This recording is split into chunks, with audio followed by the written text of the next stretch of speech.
So to paraphrase Andrew Budd, the chairman of MEF, MEF is incredibly well positioned to really make an impact because of the input we can have from leading organizations and operators throughout, dare I say, the mobile ecosystem.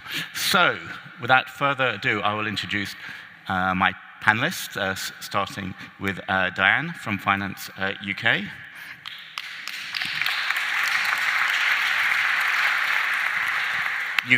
And Andrei from the Home Office. Paul from Ofcom, Paul Jacobus. And Simon from Stop Scams UK.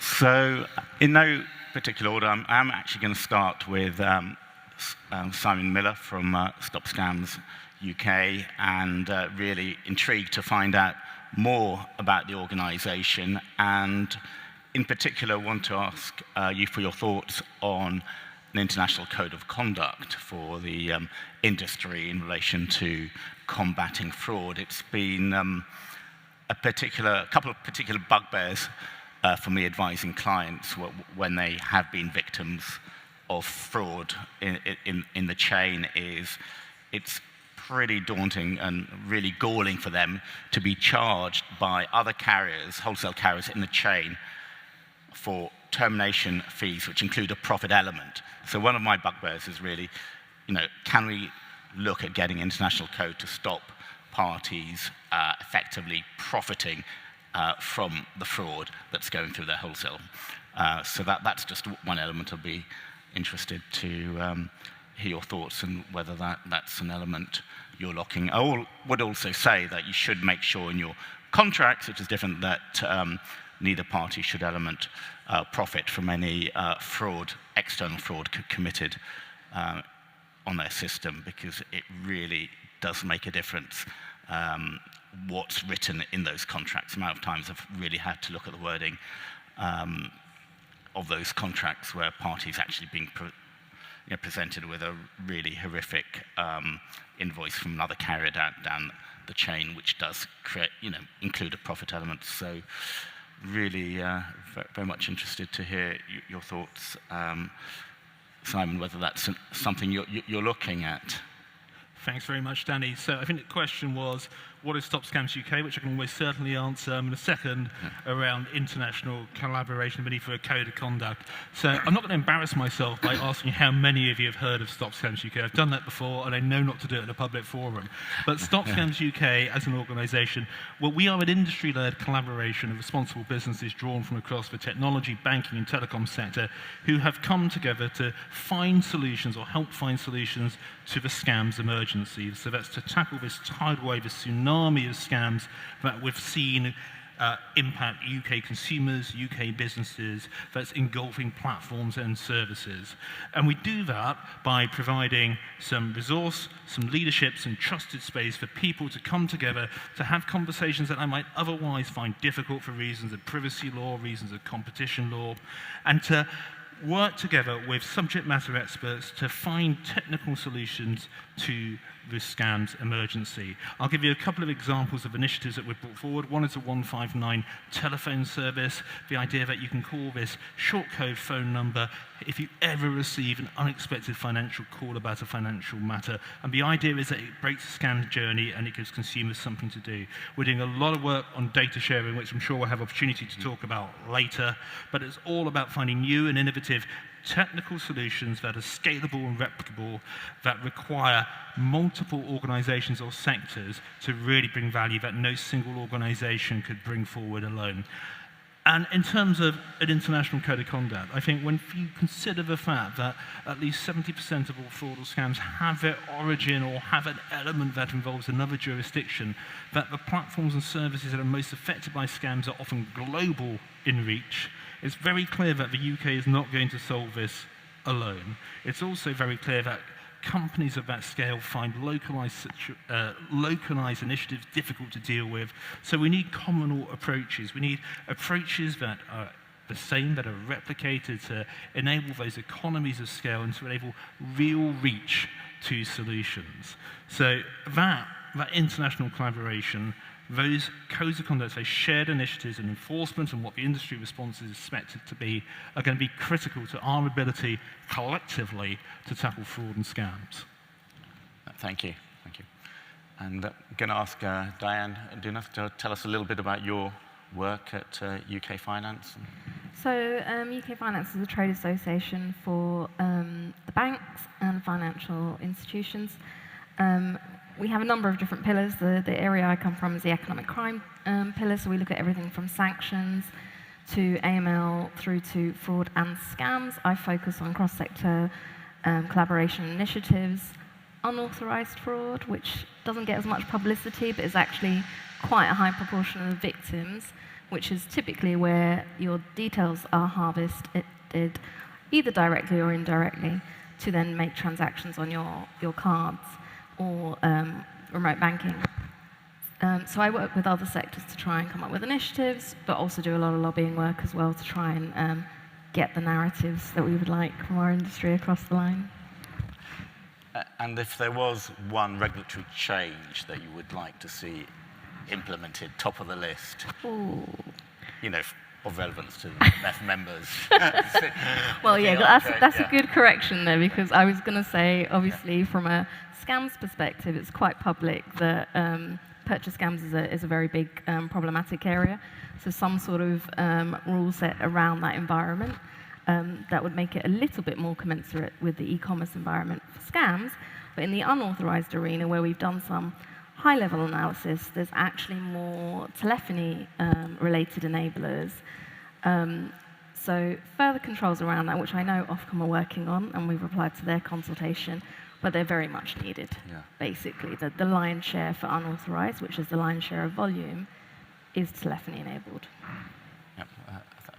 Thanks for that. I mean, just in passing, it's kind of not hugely relevant. We were acting for a bid in a spectrum auction, and when we had to send sort of, you know, 7-figure deposit to Ofcom, we got a letter from Ofcom via email from the individual with the bank account details, and it was a fraudulent bank, beautifully done on Ofcom headed paper. It was like pre-AI. The person had been studying. It was pre-AI days. Now we know from previous earlier panel that with AI it's going to be even more sophisticated. And it was incredible. It was actually just down to our accounts department doing old-fashioned telephone checking. So, yeah, Ofcom, just shows it can be. And then there would have been a question, had we not discovered, there would have been a question on the banking in terms of, you know, responsibility. Yeah. I must admit, some of the cyber duty protect is quite important, because the level of data harvesting that's occurring is what also facilitates the social engineering, which applies to all fraud and scams. So that's quite critical too. Okay, great. And Andrei, Skorobogatov? Sorry, is that? I'll do. Sorry. Obviously, the Home Office, I'm really looking to hear what's on the line on the sort of various initiatives. And Indeed. Fraud is 3.6, 3.7 million frauds a year. It's obviously a huge priority. It is, as Jemima set out this morning, it is the #1 crime in the UK, and I think we are very keen and committed to tackling the threat. Across the piece, obviously, kind of the critical element of that is preventing the fraud from reaching the consumers in the first place. And in the telecom space, we've got quite a few different things that we've been doing over the years, and we're kind of keen to ramp that up and take that further in the coming kind of period. I think the biggest thing that we've done to date is working very closely. We strongly believe in working closely with industry in a public and private partnership, and we kind of agreed a bilateral telecommunications sector charter with the operators a couple of years back now, which has been very successful. I think as a result of it, there's been firewalls put in place across all messaging channels, which have blocked hundreds of millions of scam texts. There's also fantastic work being done by the operators to block block scam calls. It's clearly had some impact. It's clearly not. There's clearly more that needs to be done. I think we're looking to revisit that in the kind of coming months with the operators and see what more can be done in the next iteration of that process. We're also looking at the role of SIM farms. I know Jemima mentioned them earlier. What we're really keen about is to deny criminals the use of these things. So get them off eBay, get them off Alibaba, other websites also exist, and to kind of get them off the street and give police the powers just to kind of, if they're suspected of being used, to go after them and get them taken away, seize and taken away. We're looking at the kind of the wider A2P ecosystem. This is a kind of something as a commitment in the fraud strategy, which we published earlier this year. We are currently kind of finalising the thinking on this, and we'll publish hopefully something in the coming months. We are working very closely with our Ofcom colleagues in support of their kind of wider efforts on tackling scam calls and texts, and that's just what the work's been happening specifically in the telecom space. We're also legislating the online safety bill, which includes fraud provisions, will go quite far to tackling a lot of the online fraud that is facilitated or enabled through telecoms. So we are hopeful that we're going to have a material impact on the threat. In fact, the fraud strategy commits to us driving down the threat by 10%, which is not I will agree, not the most ambitious number in the next coming couple of years. It is, however, will have a material impact on the huge numbers of consumers due to the scale of the problem. Thank you, Andrei. And one question, you mentioned the MNOs collaborating, which is very good to hear. Often when there has been fraud committed, they are the largest player in terms of resource in that network, and obviously I mentioned it would be nice if they didn't profit from some of the fraud, but also where I find it frustrating is there's normally a number of companies that have been affected, victims in the fraud, and they can't speak directly with the MNO for the information on the fraud unless they have a contractual relationship with that MNO, so that can be very frustrating. So I don't know if there's any initiatives which should effectively require them to share data down the chain if requested and for specific fraud, because it can be really, really frustrating because they're the only ones that could identify potentially where it's come from. Well, one of the things that our ambitious telecoms charter sets out to do, and the actions in it, is around significantly improving the quality of victim support that's offered by the MNOs to victims of fraud, to prevent re-victimization. But it is also around, there's also another action there, which is around data sharing, and we are working closely with the operators to see how data sharing between the operators can continue improving, and that's kind of critical to kind of support the kind of delivery of the government's very ambitious fraud strategy. Thanks. And Paul Jacobus from Ofcom, do you want to give us a sort of insight in terms of any upcoming fraud initiatives at Ofcom? Yes, so Ofcom is the independent regulator who looks after the telecoms industry and will soon take on duties for the online harms. And also we did spectrum auctions and other such things. Yes. And our tool is, when necessary, regulation, as opposed to Andrei, whose tool is really legislation. So we regulate, we don't legislate. However, we regulate with care and with a lot of conservatism. We have to make sure our regulation is proportionate, it's going to have an effect, we're going to be able to enforce it, we're going to be able to look after it.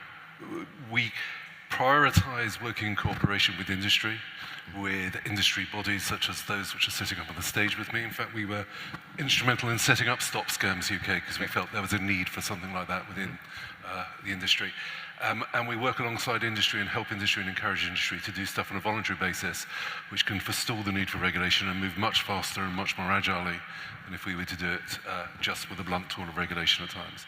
But we do introduce regulation if need to be, and we recently have done so, for example, with the blocking of calls from outside the UK with UK network numbers, and we've also spoken about extending that to presentation numbers, although some industry have already done that. Once again, this is voluntary versus regulatory, and we carry on working in that way.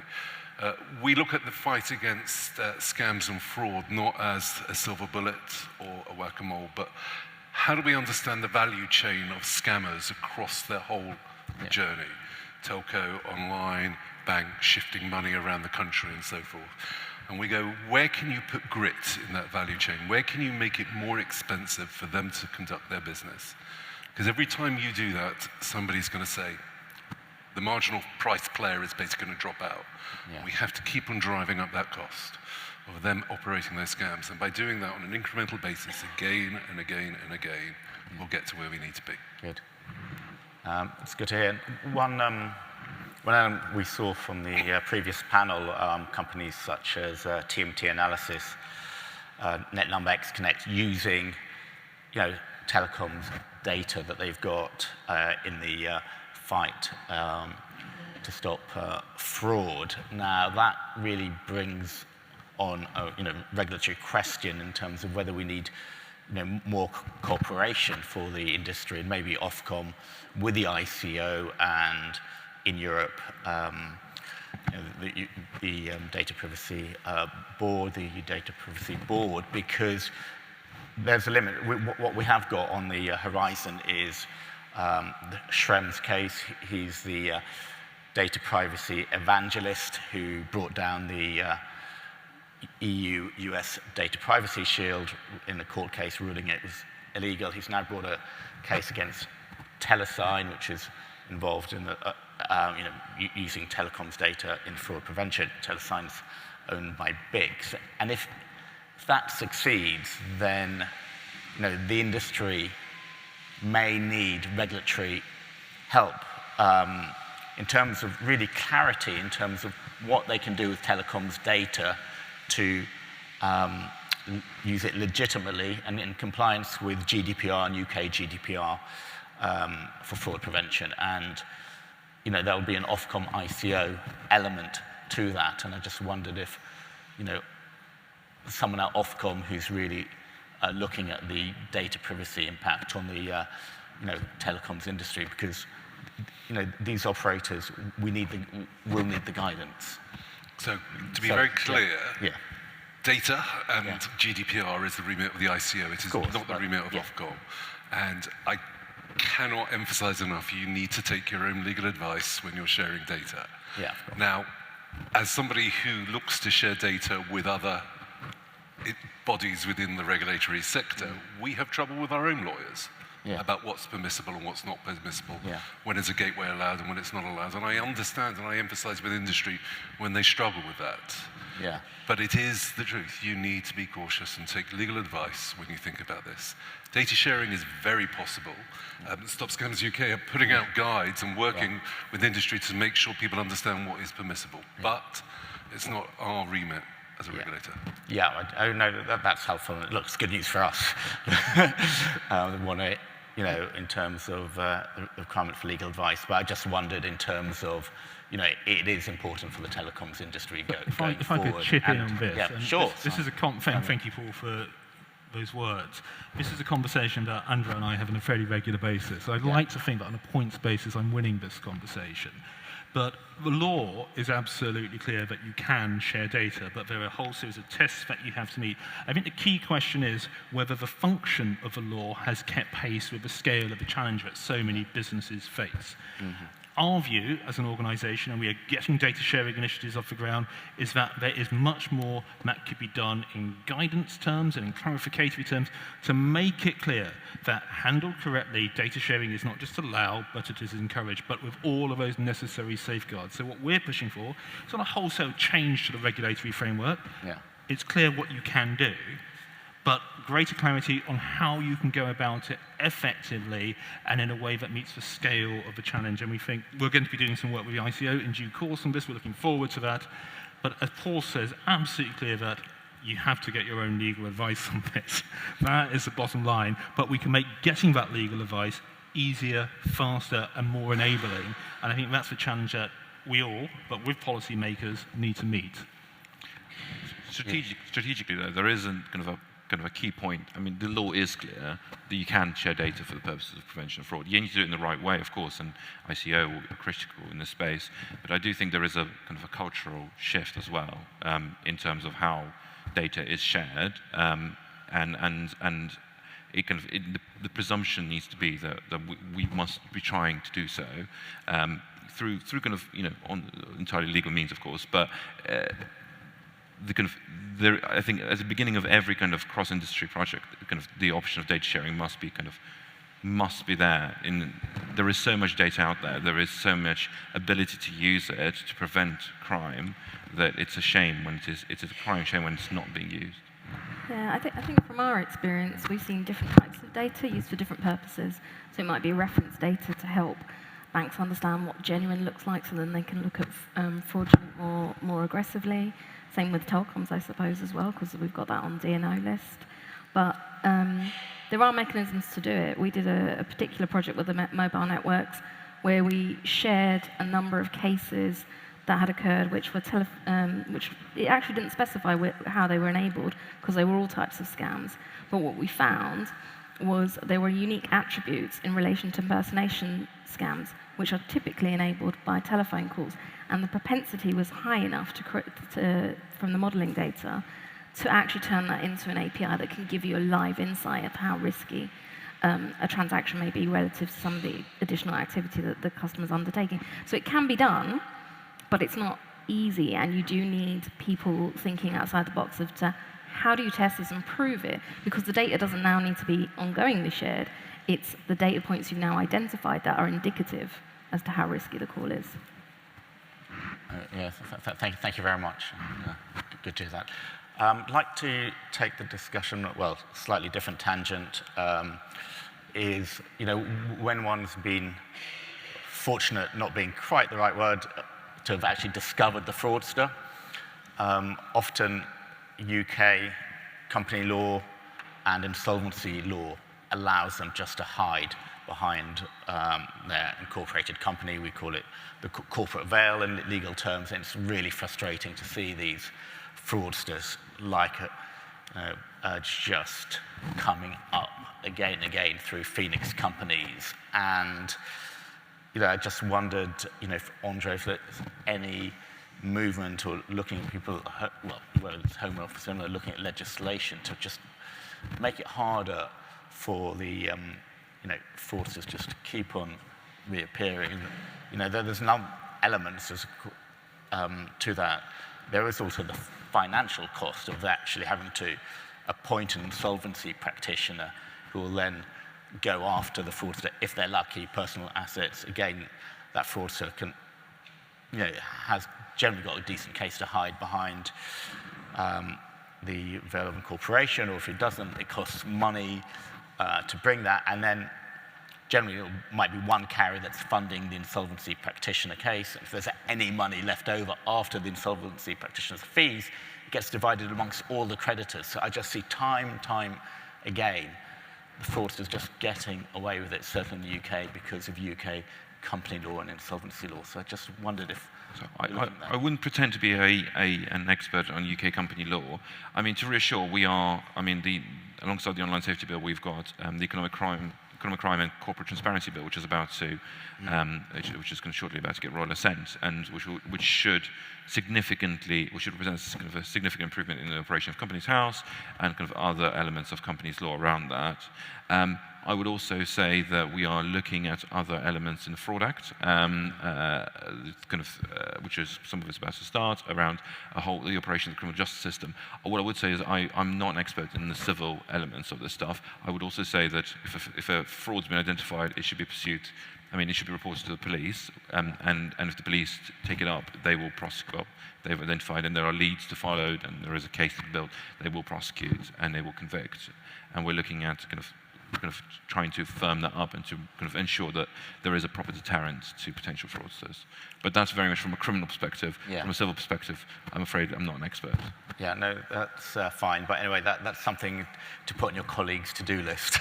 I'm sure they are looking, but it is frustrating. And look, in an ideal world, there would be some sort of telecoms financing available to help the victims to pursue those fraudsters, but that's never going to happen, unfortunately. So what I think I'll do at this point is just allow the panelists to just finish off, as we're running out of time, with some concluding remarks. So just in order, sitting Dianne, any takeaway points? I mean, we've achieved quite a bit in the telecom sector around calls, SMS, firewalls through charters, and there's more regulation coming along. We look forward to doing much, much more. That's the direction of travel. That's what's needed. Thank you. And we're very keen to continue working in a public-private partnership, keen to work with the sector. I think we're always open to also ideas for new legislation, if there are views that the legislation is required. And we're also very keen to start building out into our international collaboration with other countries who are affected by fraud, and to trying to see what can be done collectively with them. The Home Secretary is chairing a fraud summit early next year, which will be an opportunity to raise some of these issues. I would say then, come find me if you've got any ideas or views on what we should be doing or not doing. Thank you. Paul? Just quickly say, industry dialogue. Our doors are always open, our ears are always open to speak to you guys. That's why we're here today, because we want to understand more from our stakeholders.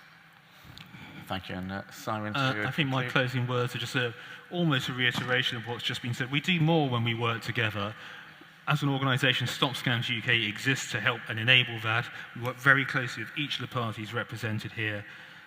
It's only by working together that we're going to tackle this. If anyone is interested in our work, do come and talk to me afterwards. Thank you. And that's great. We're sort of literally finished. Our time is up. So I just want to take this opportunity to thank the panelists, Simon, Paul, Andrei, and Dianne. Thank you very much.